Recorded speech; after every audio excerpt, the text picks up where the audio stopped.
పిల్లలంటే నిర్లక్ష్యం అయిపోయింది వీళ్ళకి. మీకు మీరే డాక్టర్లు అయిపోతున్నారు. జబ్బు ఎక్కువైంది. నీ కొడుకుని సిటీకి తీసుకెళ్ళకపోతే బతకడు. ఇల్లు కాలుతుందని తీసుకొస్తే నా కొడుకు ప్రాణం గురించి మాట్లాడతావా నువ్వు? వాడు కన్ను మూసేది నా జోలపాటకి మాత్రమే. వాడి ప్రాణం గురించి మాట్లాడడానికి నీకే కాదు, ఆ దేవుడికి కూడా హక్కు లేదు.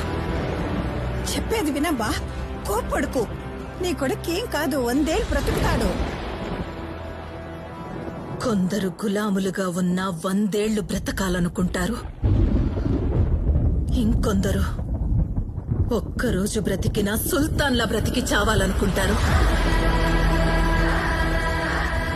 ఒకవేళ వీడి రోజు చస్తే నా మాటని నెరవేర్చే యోగ్యత వీడికి లేదనుకుని మర్చిపోతాను. కానీ వాడు ఉండే వరకు ఈ ముళ్ల ప్రపంచంలో నా ఆశను నెరవేర్చే సుల్తాన్ గానే